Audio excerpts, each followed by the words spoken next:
might seem crazy what I'm about to say. Sunshine, she's here, you can take a break. I'm a hot air balloon that could go to space. With the air, like I don't care, baby, by the way. Because I'm happy. Clap along if you feel like a room without a roof. Because I'm happy. Clap along if you feel like happiness is the truth. Because I'm happy. Clap along if you know what happiness is to you. Because I'm happy. Clap along if you feel like that's what you want to do. Here come bad news, talking this and that. Well, give me all you got and don't hold it back. Well, I should probably warn you, I'll be just fine. No offense to you, don't waste your time. Here's why. Because I'm happy. Clap along if you. Akong idea din sa sa Calle-Real. So Calle-Real is the area where you can find all the government establishment. So nga to diri damo sa mga commercial establishment kay during that time nga ang Spanish period kung sa din ang sa British national nga si Nicholas Looney o siya nang yung tawag na father of the sugar industry diri sa Iloilo. So siya na nag-introduce sa sugar industry kag ang open for trading diri sa Iloilo. And then so syempre tanan niya parin countries nga nagkatuloy sa aton to import and export their products. So gasulog na dili lang ang mga ships. So the reason niya ang tanan niya mga negosyante diri na focus sa area mani. Kay before that nanging city proper ini ang sentro sa una sang commerce natin is diri sa Haro. So amo na nga pag-open for trading diri na sila focus kay lapit lang gid agyan sa Barangay kasulod sa aton Iloilo River. Or actually Iloilo River hindi na river ang tawag dira. We have a term na gamit which is estuary. Estuary. Ay hindi ni sa river. So this is the arm of the sea extended sa aton area. Kay actually makita tagi sa mag low tide, low tide man ang suba naton. Kung high tide man. So hindi kita kahambal nga suba ina. But the people here consider nila na Iloilo River. And then balik kita diri sa Calle-Real, subong ginatawag na nga Embasa wala. So actually ang Calle-Real Spanish word ni ina butang balon Daria Street. Calle-Real sa Spanish Daria Street English word. And then dira ta makita ang mga heritage building during the Spanish period. So kita ta dira ang mga building ng panggilan sa mga Villana, Villanueva, ilang mga prominent family or mga wealthy family sang una. And then may isa dira ka building owned by the Havillana. So makita ta dira ang under dira ang Sarabia concept or Okay. so according man kay history ang ina nga building is known as the first international hotel. So during the time nga sila rin mga foreign countries, so amo na ang limot na hotel nila. And then araman ang aton nga custom building. So lapit man na sa Calle-Real included sa Calle-Real natin. Kay siyempre dira ng mga baga ang mga tawag nila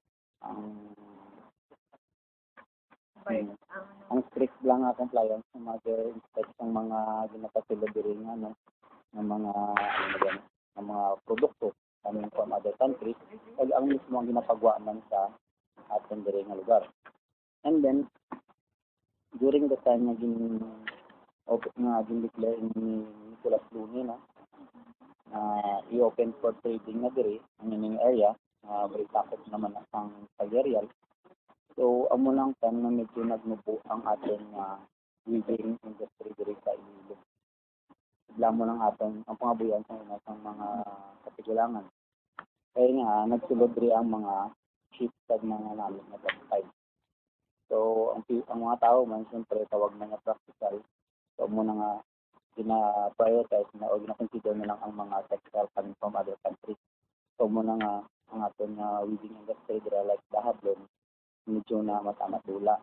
Pero, so thankful mga po na naara mga po ng mga family nga ginpadayon ang sang weaving industry. So, muna ang mga diri sa Calerial naton, included naman dira ang aton nga Freedom Grand Fund. So, mamakot mo kung nga ang naging Freedom Grand Fund, so nearby nga sa Plaza Libertad natin. Kaya ang Plaza Libertad ni Ma'am, formerly known as Plaza Alfonso. Plaza Alfonso II. So, during the time na na-acquire natin ang ating freedom of liberty from the Spaniards, so muna na ang tawag na Freedom Plaza or Plaza Libertad. And then dito din po sa diri sa Plaza Libertad ni diri man gin-raise ang first Philippine flag. Kaso, yes ma'am, kaso outside Luzon lang. Kaya during the time na na-commit na sa Luzon ang freedom, so bigla sa South Cavite sila nag-raise the flag. So samtang ka-celebrate na sila dito, kaya pakigbaaway ng Japon diri. And then ang first Philippine flag natin na pinakadako namin sa muna ang sa Santa Barbara. Bali, kedua, kayo mag-raise na rin sa... Yes ma'am. Kaya actually ang nagpangunahin nga ato nga local hero almost si General Martin P. Delgado. So he is coming from Santa Barbara. So muna nga dito nila dito. Yes ma'am. Philippines. Yes ma'am. So muna ang part ng Calerial man. And then kung magdiretso kita sa Fort San Pedro, so ang Fort San Pedro, this also serve as the watchtower man naton or puta naton fortress. Kay this is the resisting place ng mga Spaniards ng una, tapos mga few Chinese merchants, kay kalabanan sa una diri nga mga negosyante in chief. So until this time marami gyapon mga Chinese aton, di ba? And then may mga mga local folks man, mga Ilonggos nga nagbulig man diri sa pag-resist ng invasion, like mga Dutch pirates na gusto mag-invade sang Panay. So formerly known ang Fort San Pedro na gitawag ini nga Puerta Real. Or sa English, the Real Force. Bali, Spanish word mo na sa labanan din na. So, amoy na ang tuloy ng aton nga Fort San Pedro. So at this time wala na nakita dira ang ruins sang fortress. So ang ginimo sang city natin ginimo na lang boardwalk park na lang para sa So suggested man namon kung gusto niyo maglagaw dira so until sunset lang group. Syempre paggabi kita yes ma'am. Syempre this during area man tama nga daan ng mga tao. So muna and then ang nag-ubra kini saman ka Pilipino ang yang architect ng yang project na so teaching organization. So muna lang. So ang construction niya ni nag-start sa 1616 which is itong na ni Diego Quinones. Balikan mo ng superior nga foreman ang mga pintados. So, ang pintados, diba mo ng term na ginagamit ng una sa pag-describe ng mga tao na may mga tato. So, that time na nag-tato man diri ng una ang mga Spaniards, so, some time na nag-bisita sila diri sa part ng northern area ng province of Iloilo. So, nakaabot sila sa Pasig. Iblang Pasig, celebrate subong sang ilang pintados sa Pasig. Kaya mo na ang kumbaga pag-abot gid ng mga Spaniards, amugid na ang first nila nakita nga mga tao ang heavily tattooed ng mga people nga dira sa lugar. So mo na nga din describe nila as pintado, kumbaga puno ng mga tattoo. So mo man na ang ginalingan sa mga pintado. And then amo man na ang mga nagbulig sa una sa pagpatukod sa or naglibor sa tukod sa aton nga Fort San Pedro or mga fortress. So ang Arroyo Fountain dili mo lang. Okay. So amo na nga aton nga kilometer 0 or 0.0 of Iloilo. So diri nagaling ang aton nga distance. So if you're going to Nag-Out, so you have to count the distance from Iloilo to Nag-Out, so you have to start from here.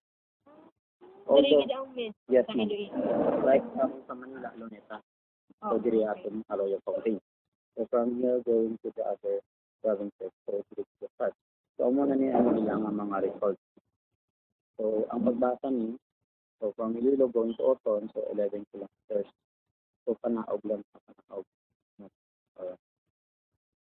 So muna ang mga records tayo sa aton na Arroyo Fountain. And then nga aging pangalanan niya Arroyo Fountain. So actually, according ng history, ang aton former senator, which is Jose Maria Arroyo, so this is the grandfather of our former first gentleman, Mike Arroyo. Kaya ang mga Arroyo is descendant from Modo. So muna yung pangalan kaya siya ang nag-introduce ng water system dito sa Iloilo. Pag siya man ang author ng Republic Act regarding sa water system. So muna ang naging pangalan kaya in-memory of him. So muna ang It might seem crazy what I'm about to say.